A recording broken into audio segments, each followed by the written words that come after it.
अस्सलाम वालेकुम students, RB lecture के साथ मैं हूं मोहम्मद बिलाल असलम। एक कम्प्लेक्स एनालिसिस की जो सीरीज़ शुरू की थी उसका लेक्चर कंटिन्यू कर रहे हैं। आज हमने पढ़ना है polar form of complex number, या इसको कहते हैं exponential form of complex number. तो ये शुरू करने से पहले आपसे छोटी सी रिक्वेस्ट है कि चैनल को सब्सक्राइब कर दें और बेल का बटन दबा दें ताकि आपको हर आने वाली वीडियो का नोटिफिकेशन भी मिलता रहे। तो क्या होती है polar form of complex number या एक्सपोनेंशियल फॉर्म? दूसरा इसका क्या नाम है? अगर आप दूसरा नाम इसका ले तो दूसरा नाम है एक्सपोनेंशियल फॉर्म। तो ये भी आप लोगों ने याद रखना है।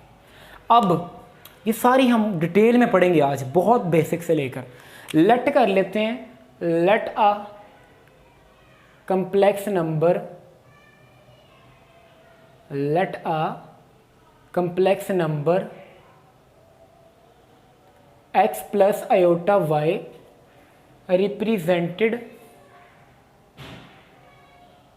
in Argand diagram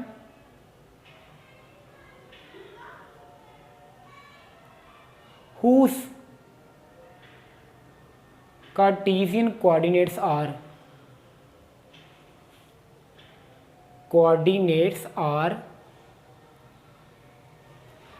xy and polar coordinates are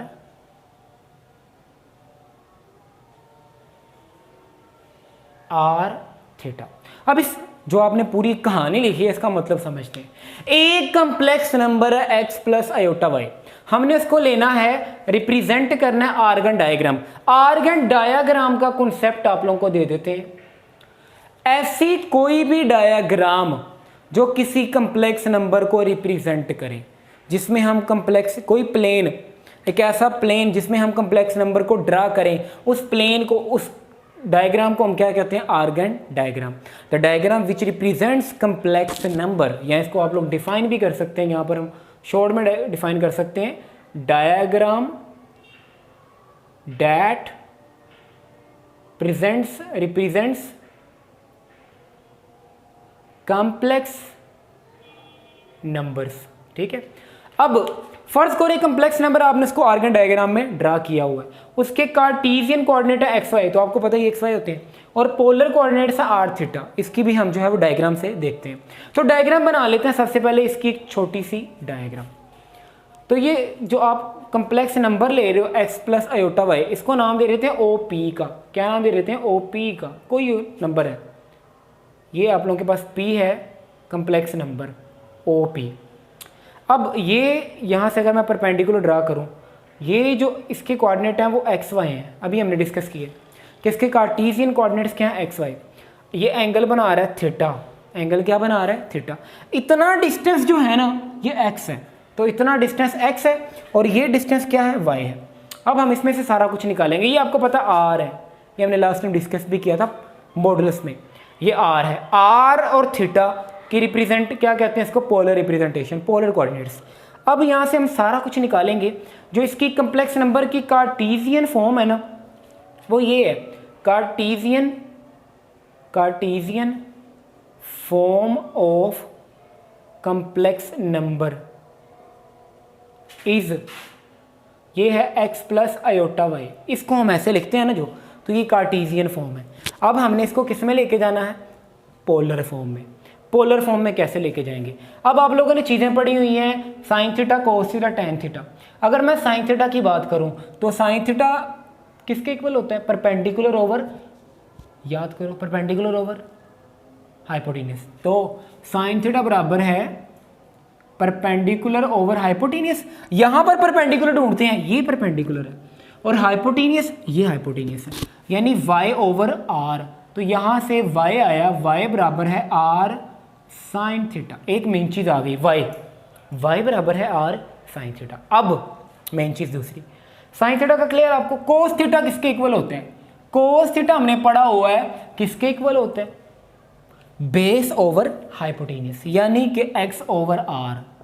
तो यहाँ से x कितना आएगा? r उधर जाके मल्टीप्लाई हो जाएगा, x बराबर आएगा r कोस थीटा, x बराबर आएगा r कोस थीटा। अब इन दोनों को इसमें पुट कर देते हैं, इसमें, ये जो आपका कम्प्लेक्स नंबर है, यानी x प्लस आयोटा y बराबर है आप लोगों के पास r कोस थीटा एक्स की जगह पर आ गया r cos theta plus iota, y की जगह पर क्या आ जाएगा आर साइन थीटा। अगर मैं इन दोनों में से कॉमन देखूं तो दोनों में से कॉमन आता है आर, पीछे बचेगा cos theta plus iota sine theta, और इसको शॉर्ट फॉर्म में लिख सकते हैं r c i s theta. ये इसकी क्या है शॉर्ट फॉर्म, या फिर आप लोग इसको लिख सकते हो आर ई की पावर आई थीटा। इसी वजह से इसे हम क्या कहते हैं एक्सपोनेंशियल फॉर्म। इसका दूसरा नाम क्या है एक्सपोनेंशियल फॉर्म, या इस फॉर्म को हम लोग कहते हैं ट्रिग्नोमेट्रिक फॉर्म भी कहते हैं। इसको हम लोग क्या कहते हैं, एक और नाम है ट्रिग्नोमेट्रिक फॉर्म। तो 3 नाम हो गए इसके स्टूडेंट्स। अभी तक आप लोगों को इसके कितने नाम मिल गए 3 नाम, पोलर फॉर्म, एक्सपोनेंशियल फॉर्म और ये वाली फॉर्म ट्रिग्नोमेट्रिक फॉर्म। अब यहाँ पे थीटा क्या है, आर क्या है, इन चीज़ों को देखते हैं। ठीक है, अगर मैं यहाँ पर इसको नाम दे दूँ 1 का और इसको नाम दे दूँ मैं 2 का, इनको नाम दे दूँ, दोनों के स्केयर लेके दोनों को अगर ऐड करें तो हमारे पास आर आ जाएगा। ठीक है, तो स्केयरिंग एंड एडिंग 1 and 2, 1 और 2 का स्केयर भी लेंगे और इनको क्या करेंगे ऐड करेंगे। दोनों के स्केयर से लिए तो x square plus y square, इसका स्केयर इसके स्केयर में ऐड हो गया तो r square sine square theta plus r square cos square theta.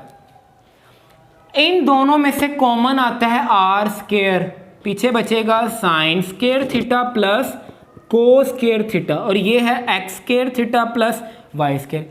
ये चीज़ आपको पता 1 के इक्वल है तो आर स्केयर बराबर आ गया, यानी आर ही डायरेक्ट लिख लेते हैं x square plus y square का स्केयर रूट। तो ये आ गया आप लोगों के पास आर।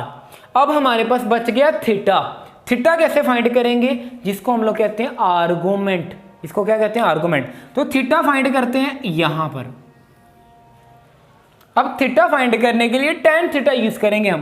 टेंजेंट थीटा बराबर होता है किसके, याद करो आप लोग, perpendicular over base, perpendicular this one base this one, यानी y ओवर x।